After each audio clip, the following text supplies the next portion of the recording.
25واں روزہ ہے اور آج کا ہمارا موضوع ہے عید الفطر یوم تقسیم انعامات ہے، اور یہ بڑا اہم موضوع ہے۔ جس طرح کہ ہمارے بقیہ موضوع اپنی اپنی جگہ پہ ایک مقام رکھتے ہیں، اسی طرح آج کا موضوع کہ یوم عید الفطر یوم تقسیم انعامات ہے۔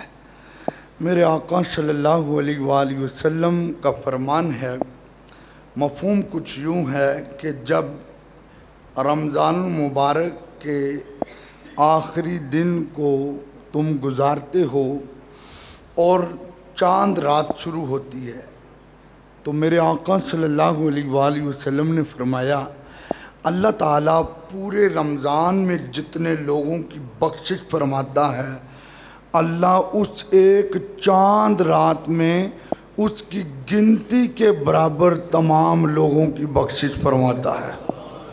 اب یہ کتنا بڑا انعام ہے اور کتنا بڑا اللہ رب العزت کا فضل ہے، اور یہ اللہ پاک کی مہربانی ہے۔ اب دیکھیں، ایک وقت ہے انعامات کی تقسیم ہو رہی ہے، اور اب اس وقت میں اگر کوئی اس انعام کو لینے سے محروم ہو جائے تو یہ اس کی بدبختی ہوگی، کیونکہ یہ اتنی بابرکت رات ہے۔ اب اس وقت میں جب کہ اللہ رب العزت کی یاد ہونی چاہیے، اللہ کے پیارے محبوب پہ درود و سلام ہونا چاہیے، سجدوں کی لذت ہونی چاہیے، قرآن کی تلاوت کی مٹھاس ہونی چاہیے، کہ اس وقت چاند رات میں ہمارے بازار بھرے ہوں، عورتوں اور مردوں کا آپس میں اختلاط ہو، تو پھر یقیناً انہیں انعامات نہیں ملیں گے۔ اس انعام کا وہی حقدار ہوگا کہ جس پہ اللہ اور اس کے رسول کی ذات راضی ہوگی، تو اللہ کی طرف سے یہ خوشخبری ہوگی، اے فرشتو اب تم گواہ بن جاؤ، میں نے پورے رمضان میں جتنے لوگوں کے گناہ معاف کیے ہیں، اب اس کی گنتی کے برابر امت محمدیہ سے لوگوں کے گناہ معاف کیے جا رہے ہیں۔ بن کے خیر الورا آ گئے مصطفیٰ، ہم گناہ گاروں کی بہتری کے لیے، ایک طرف بخششیں ایک طرف رحمتیں، کیسے کیسے انعام امتی کے لیے۔ حضرات گرامی، میرے آقا صلی اللہ علیہ وآلہ وسلم کی حدیث ہے، لِكُلِّ شَيْءٍ زَكَاةٌ وَزَكَاةُ الْجَسَدِ الصَّوْمُ، فرمایا ہر چیز کی کوئی نہ کوئی زکوٰۃ ہوتی ہے۔ اور یہ بات یاد رکھیں، یہ اگر مال کی زکوٰۃ دی جائے تو مال ستھرا ہو جاتا ہے، مال کی زکوٰۃ دی جائے تو مال پاک ہو جاتا ہے۔ اسی طرح میرے آقا صلی اللہ علیہ وآلہ وسلم نے فرمایا اگر ہر چیز کے لیے زکوٰۃ ہے تو پھر تمہارے جسم کی زکوٰۃ جو ہے یہ روزہ ہے۔ اگر مال کی زکوٰۃ دینے سے مال پاک ہوتا ہے تو جسم کی زکوٰۃ دینے سے جسم ستھرا ہو جاتا ہے۔ پھر دیکھیے عید الفطر کا دن آتا ہے، حضرت سیدنا ابو ہریرہ رضی اللہ تعالیٰ عنہ اس کو روایت کرتے ہیں، بڑی خوبصورت حدیث ہے۔ فَإِذَا كَانَتْ لَيْلَةُ الْفِطْرِ، میرے آقا صلی اللہ علیہ وآلہ وسلم فرماتے ہیں جب یہ لیلۃ الفطر یعنی فطر کی رات ہوتی ہے، پھر وہ دن آگے ہوتا ہے، بَعَثَ اللَّهُ الْمَلَائِكَةَ فِي كُلِّ بِلَادٍ، فرمایا ہر شہر میں رب کے فرشتوں کا نزول ہوتا ہے۔ اب وہ ان فرشتوں کی ڈیوٹی کیا ہوتی ہے؟ فَيَقُومُونَ عَلَىٰ أَفْوَاهِ السِّكِّ، فرمایا وہ گلیوں کے چوکوں میں فرشتے کھڑے ہو جاتے ہیں، فَيُنَادُونَ بِصَوْتٍ، اور ان فرشتوں کی آواز کیا ہوتی ہے؟ ایسی ایسی خوبصورت آواز ہوتی ہے۔ میرے آقا فرماتے ہیں جن و انس کے علاوہ ہر اللہ کی مخلوق اس آواز کو سنتی ہے۔ اب وہ فرشتے کیا کہتے ہیں؟ یا امت محمد صلی اللہ علیہ وسلم اخرجوا الی رب کریم، نکلو اپنے رب کریم کی طرف۔ حالانکہ امت تو عیدگاہ کے اجتماع کی طرف جا رہی ہے، امت اگر مسجد میں اجتماع ہے تو مسجد کی طرف ہے، گراؤنڈ میں اجتماع ہے تو گراؤنڈ کی طرف ہے، مدرسہ میں اجتماع ہے تو مدرسہ کی طرف ہے، لیکن یہاں پہ فرشتے کہہ رہے ہیں اپنے رب کریم کی طرف نکلو۔ پھر آواز کیا ہوتی ہے؟ یؤتی الجزیل، تمہیں وہ اجر جزیل دیا جائے گا۔ ایک ہوتا ہے اجر عظیم، ایک ہوتا ہے اجر جزیل۔ اجر جزیل کا مطلب ہے وہ اجر جو کبھی بھی ختم ہونے والا نہیں ہوگا، وہ اجر تمہیں دیا جائے گا۔ وَيَعْفُو عَنِ الذَّنبِ الْعَظِيمِ، اور تمہارے بڑے بڑے گناہوں کو معاف کر دیا جائے گا۔ اب فرشتے جب یہ آواز لگا دیتے ہیں، اب حدیث پاک کے یہ الفاظ سنیں اور من ٹھنڈا کریں۔ اللہ فرماتا ہے اے میرے فرشتوں، تم نے اپنی ڈیوٹی پوری کر دی، تم نے آواز لگا دی، تم نے صدا لگا دی۔ انی اشہدکم، میں تمہیں گواہ بنا رہا ہوں، انی قد جعلت ثوابہم من صیامہم شہر رمضان وقیامہ، میں تمہیں گواہ بنا رہا ہوں جس نے رمضان کے روزے رکھے، جس نے، اللہ گواہ نہ بھی بنائے، وَمَنْ أَصْدَقُ مِنَ اللَّهِ حَدِيثًا وَمَنْ أَصْدَقُ مِنَ اللَّهِ قِيلًا لَا تَبْدِيلَ لِكَلِمَاتِ اللَّهِ، اللہ کے بول تو سچے ہیں، اللہ کا کلام تو سب سے سچا ہے، اللہ کے کلمات تبدیل نہیں ہوتے ہیں، لیکن اللہ فرما رہا فرشتوں میں تمہیں گواہ بنا رہا ہوں۔ یار گواہی کس چیز کی ہے؟ امتیوں تم نے روزے رکھے ہیں، تم نے روزے رکھے ہیں۔ اور پھر اب کچھ لوگوں نے کہنا شروع کر دیا یہ تراویح کہاں سے نکل آئی، تراویح تو ہے ہی نہیں۔ اور حدیث کے الفاظ سنیں وَقَيَامُهُ، فرمایا جس نے رمضان کی راتوں میں قیام کیا۔ اب راتوں میں قیام، کیا 12 بجے کھڑے ہو کر اس نے فجر پڑھنی ہے؟ کیا 10 بجے کھڑے ہو کر اس نے ظہر پڑھنی ہے؟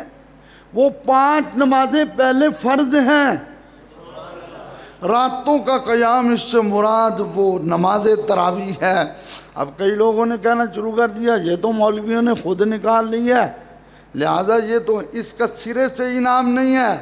اب ہیں وہ کام، پیپر دیے نہیں اور رزلٹ الاؤنس ہونا ہے تو اپنا رزلٹ سننے کے لیے اچھے کپڑے پہن کر، خوشبو لگا کر، آنکھوں میں سرما لگا کر، بالوں میں تیل لگا کر پہلی صف میں بیٹھے ہیں عید کے اجتماع میں۔ ارے اس دن تو ان کو انعامات ملنے ہیں جس نے روزے رکھے، جس نے نماز تراویح پڑھی۔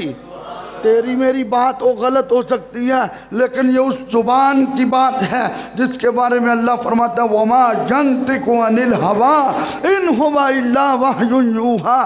میرے اعلیٰ حضرت نے ترجمہ کیا وہ زبان جس کو سب کن کی کنجی کہیں، اس کی نافذ حکومت پہ لاکھوں سلام، وہ دہن جس کی ہر بات وحی خدا، چشمہ علم و حکمت پہ لاکھوں سلام۔ اچھا اللہ گواہی کس چیز پہ؟ یہ بڑی عام بات ہے۔ اللہ فرماتا فرشتوں تم گواہ بن جاؤ جس نے رمضان کے روزے رکھے، رمضان کی راتوں میں قیام کیا۔ پہلی بات کیا ہے؟ اب انعام مل رہا ہے، عید الفطر ہے، یوم تقسیم انعامات۔ اب انعام کیا ہے؟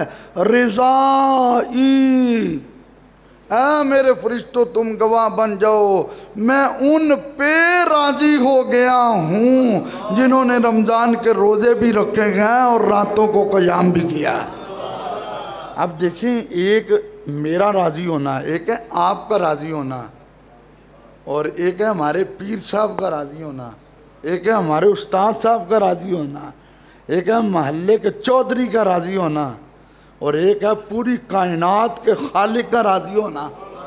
قُلِ اللَّهُمَّ مَالِكَ الْمُلْكِ، وہ بادشاہوں کا بادشاہ ہے، اس کائنات کے خالق و مالک کا راضی ہونا۔ وہ بڑے بڑے فضائل کے حج کی کتابوں میں موجود ہے کہ ایک بندہ کعبے کا طواف کر رہا تھا تو کہہ رہا تھا لبیک اللہم لبیک، تو آگے سے آواز آ رہی تھی لا لبیک لا لبیک۔ وہ ایک بابا جی صاحب تھے، اس نے کہا وہ لبئی کہہ رہا، آگے سے آواز آ رہی ہے لا لبئی. اس نے کہا بابا چپ کر، یہ تو 70 بار ایسا ہو چکا ہے. اب مجھے کوئی در بتا کہ اس در کو چھوڑ کر میں کسی اور جگہ جاؤں. میں نے لبئی کہنا ہے، اس کی مرضی ہے قبول کر لے پھر بھی اسے سلام ہے. اس کی مرضی ہے نہ قبول کرے، میں نے دعا کر کہنا ہے یا اللہ میں حاضر ہوں. اب آواز آئی تمہاری پچھلی 70 حاضریاں بھی قبول ہیں. یہ ہے اللہ رب العزت کی طرف سے آواز، کیا ہے؟ رضائی، میں راضی ہو گیا ہوں، میں راضی ہو گیا ہوں. اور صرف راضی، اچھا دیکھیں، میں کہتا ہوں مجھ پہ میرا خدا راضی ہو جائے، آپ کہتے ہیں یا اللہ ہم پہ راضی ہو جائے، لیکن کیا شان ہے میرے نبی کے صحابہ کی. رضی اللہ عنہم ورضوا عنہ، اللہ ان سے راضی ہوا ہے اور یہ اللہ سے راضی ہوئے ہیں. جب تبوک کے موقع پہ میرے کریم آقا نے فرمایا مال پیش کرو، تو حضرت صدیق پاک نے جسم کا لباس بھی سامان میں رکھ کے ٹاٹ کا لباس پہنا تھا. تو جبریل علیہ السلام نے آ کر کہا تھا آقا ذرا آسمان کی طرف نظر تو اٹھائیں. یہ جبریل علیہ السلام کا عقیدہ ہے کہ اللہ کے رسول کی نظر اٹھتی ہے تو آسمان کی بلندیوں کو کراس کر کے اوپر جا رہی ہے. آقا ذرا نظر تو اٹھائیں. میرے نبی نے دیکھا آسمان کی بلندیوں میں جیسا ابو بکر کا لباس ہے ایسا فرشتوں کا لباس ہے. میرے نبی نے دیکھا جیسا ابو بکر کا لباس ہے ایسا جبریل کا لباس ہے. عرض کیا آقا یہ ابو بکر سے پوچھیں کیا اس لباس میں یہ اپنے رب سے راضی ہے؟ جب میرے نبی نے حضرت صدیق پاک سے پوچھا تو آنکھوں میں آنسو آ گئے. آقا میں کون ہوتا ہوں اپنے رب سے ناراض ہونے والا؟ 3 بار کہا تھا میں راضی ہوں، میں راضی ہوں، میں راضی ہوں. یار صحابہ کرام وہ ہستیاں ہیں جن کو اللہ کی طرف سے یہ خوشخبری تھی کہ اللہ ان سے راضی، وہ اللہ سے راضی ہیں. اور قربان جاؤں یوم عید الفطر یوم تقسیم انعامات ہے. روزے رکھنے والوں کے لیے، نماز تراویح پڑھنے والوں کے لیے، قرآن کی تلاوت کرنے والوں کے لیے، مصطفیٰ پہ درود پاک پڑھنے والوں کے لیے، رمضان کا احترام کر کے اپنے گناہوں کی معافی کروانے والوں کے لیے یہ یوم تقسیم انعامات ہے کہ جب پہلا انعام یہ ہے فرشتوں تم گواہ بن جاؤ میں اپنے نبی کے غلاموں پہ راضی ہو گیا ہوں. وَمَغْفِرَتِي، اور میں نے ان کو بخش دیا ہے. دیکھو قرآن مجید ہے، قرآن مجید ہے. یہ اکثر جملے کہے جاتے ہیں وہ یار اپنے کیے پہ پانی نہ پھیرو. یہ کہا جاتا ہے نا اپنے کیے پہ پانی نہ پھیرو. قرآن مجید ہے. بڑی توجہ سے آپ نے میری بات سننی ہے. اللہ ہمیں بار بار عمرہ شریف کی سعادت نصیب فرمائے. 2 مقام ایسے ہیں کہ مسجد عائشہ سے بھی احرام بانے تو عمرہ، مسجد جورانہ سے بھی احرام بانے تو عمرہ. یہ جورانہ کی بیک گراؤنڈ کیا ہے، وجہ تسمیہ کیا ہے؟ جورانہ ایک عورت کا نام تھا. یہ عورت جو بڑھیا عورت تھی یہ سوت کاٹتی تھی، سارا دن سوت کاٹتی تھی اور شام کو اس کے ٹکڑے کر دیتی تھی. تو اللہ نے فرمایا وَلَا تَكُونُوا كَالَّتِي نَقَضَتْ مِنْ غَزْلِهَا، فرمایا اس عورت کی طرح مت ہو جانا جو سارا دن تو محنت کرتی تھی، شام کو اپنی محنت تباہ کر لیتی تھی. رمضان پوری تو محنت کی اور چاند رات میں بے حیائی کر کے اس ساری محنت کو تباہ نہ کر لینا، بلکہ چاند رات میں بھی سجدوں کی لذت لے کر کہنا مولا اگر تو ایسے راضی ہے تو ہم بھی ایسے راضی ہیں. میں ان کی طرح نہ ہونا، ان کی طرح نہ ہونا، اپنے کیے پہ پانی نہ پھیرنا. آج وقت ہے ان اللہ لا یغیر ما بقوم حتی یغیروا ما بانفسہم.